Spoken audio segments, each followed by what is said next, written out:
Halo Bapak dan Ibu aparatur sipil negara di seluruh Indonesia. Pernah nggak Anda membayangkan gimana rasanya kalau setiap kebijakan yang kita rancang itu punya peluang berhasil yang jauh lebih tinggi? Nah, itulah yang mau kita bedah hari ini. Kita akan lihat bareng-bareng sebuah kerangka kerja yang praktis banget untuk mengubah tumpukan data menjadi dampak yang betul-betul nyata buat masyarakat. Yuk, kita langsung mulai aja. Ini dia kan pertanyaan inti dari pekerjaan kita semua ya. Setiap hari kita dihadapkan pada keputusan-keputusan yang efeknya itu bisa dirasakan oleh jutaan orang. Tanggung jawabnya wah luar biasa besar. Jadi pertanyaannya, gimana caranya kita bisa lebih yakin kalau program yang kita gagas itu bukan sekedar jalan, tapi beneran berhasil dan menjawab masalah? Nah, jawabannya sebetulnya ada pada sebuah pendekatan yang sangat terstruktur. Namanya pengambilan keputusan berbasis bukti. Eits, jangan keburu pusing dulu. Ini sama sekali bukan teori akademis yang ribet kok. Anggap aja ini semacam toolkit atau kotak peralatan andalan Anda. Sebuah metode yang sistematis untuk menaikkan peluang sukses dari setiap program yang kita buat. Oke, langkah pertama dan yang paling mendasar adalah kita harus paham dulu bahan bakunya, yaitu bukti. Kenapa? Ya karena kita semua tahu, nggak semua data, nggak semua laporan itu diciptakan setara.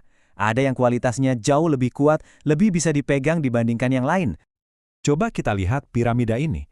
Ini yang namanya hierarki bukti. Lihat deh bagian paling bawah. Di situ ada opini ahli dan laporan anekdotal. Ini penting ya sebagai titik awal, tapi juga yang paling gampang kena bias. Nah, begitu kita naik satu tingkat, buktinya makin kuat. Ada studi observasional, terus di atasnya lagi ada yang namanya Randomized Control Trials atau RCT. Ini sering disebut standar emas dalam penelitian. Dan di puncaknya, inilah level tertinggi, sintesis dari semua bukti yang ada, yaitu meta-analisis dan systematic review. Intinya gampang banget, makin tinggi posisi bukti di piramida ini, makin kokoh juga keputusan yang akan kita ambil. Jadi, anggap aja hierarki ini sebagai kompas Anda dalam bekerja. Tiap kali Anda dapat laporan baru, data baru, atau hasil riset, coba deh tanya ke diri sendiri, bukti ini posisinya di mana ya di piramida tadi? Apakah ini baru sebatas opini, atau jangan-jangan ini hasil sintesis yang super kuat? Pertanyaan simpel ini bisa bantu kita menyaring semua kebisingan dan fokus hanya pada bukti yang paling berkualitas. Keputusan kita pun jadi jauh lebih solid. Oke, sekarang kita udah tahu cara menilai kualitas satu bukti. Tapi, kekuatan yang sesungguhnya itu baru muncul saat kita bisa melihat gambaran besarnya. Jadi, yuk kita lanjut, kita lihat gimana caranya menganalisis seluruh kumpulan bukti, bukan cuma terpaku pada satu studi aja. Nah, ini dia dua alat berat yang ada di puncak piramida tadi. Pertama, systematic review. Bayangin ini seperti kerjaan detektif yang super teliti. Dia mencari, menyaring, dan menganalisis secara kritis semua bukti yang ada terkait satu topik spesifik. Terus yang kedua, meta-analisis. Ini ibaratnya ahli statistik super. Dia mengambil semua data angka dari berbagai studi, lalu menggabungkan semuanya untuk menghasilkan satu kesimpulan statistik baru yang jauh lebih kuat. Artinya gini, kalau Anda baca sebuah systematic review, Anda itu nggak lagi cuma lihat satu kepingan puzzle. Anda langsung disajikan pemandangan 360 derajat yang lengkap dan objektif. Ini penting banget, supaya kita nggak bikin kebijakan besar cuma gara-gara hasil satu studi, yang bisa jadi hasilnya beda kalau diulang lagi.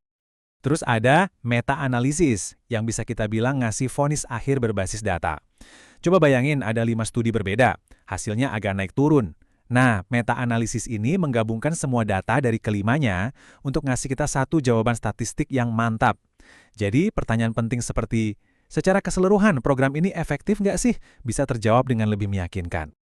Oke, kita udah pegang bukti terbaik, analisisnya juga udah komprehensif. Terus, apa selanjutnya? Analisis yang hebat kan, nggak ada gunanya kalau cuma jadi pajangan di laporan. Nah, sekarang kita masuk ke bagian yang paling krusial, gimana caranya kita menerjemahkan semua wawasan ini menjadi sebuah aksi yang nyata. Ini dia peta jalannya, sebuah proses 5 langkah yang sangat praktis. Pertama, dan ini penting banget, kita definisikan masalahnya setajam mungkin. Setelah jelas, kita kumpulkan dan analisis bukti terkuat yang relevan. Dari situ, kita mulai kembangkan beberapa opsi kebijakan, nggak cuma satu ya. Lalu setiap opsi itu kita evaluasi. Biayanya berapa, manfaatnya apa, kira-kira bisa jalan nggak? Nah, baru deh di tahap akhir kita bisa menyusun sebuah rekomendasi yang paling kuat dan bisa dipertanggungjawabkan. Ini alur kerja yang jelas dari ide sampai eksekusi. Dan kutipan ini rasanya kena banget ya, merangkum semuanya dengan sempurna. Seluruh proses yang kita bahas ini, dari pusingnya menelaah data sampai bikin rekomendasi, itu semua muaranya cuma satu, menciptakan perubahan yang nyata yang positif, dan yang terukur buat masyarakat. Itulah kan esensi dari pengabdian kita sebagai seorang ASN? Jadi kalau mau dirangkum ada 4 poin kunci yang bisa langsung kita bawa pulang. Pertama, selalu prioritaskan bukti dari puncak piramida. Kedua, cari sintesis bukti, jangan cepat puas dengan satu studi saja. Ketiga, gunakan kerangka analisis yang terstruktur supaya prosesnya rapih. Dan yang terakhir, dan ini mungkin yang paling penting, jangan merasa ini semua beban berat. Mulailah dari hal kecil, dari tugas kita sehari-hari. Sebagai penutup, saya ingin mengajak Bapak dan Ibu untuk merenung sejenak. Coba pikirkan satu tugas, atau mungkin satu rapat, atau satu keputusan yang akan Anda hadapi besok. Langkah kecil berbasis bukti apa yang bisa Anda ambil untuk membuat hasilnya sedikit lebih baik, sedikit lebih kuat, dan sedikit lebih berdampak. Karena perubahan besar itu ya selalu dimulai dari langkah-langkah kecil yang kita ambil setiap hari. Terima kasih.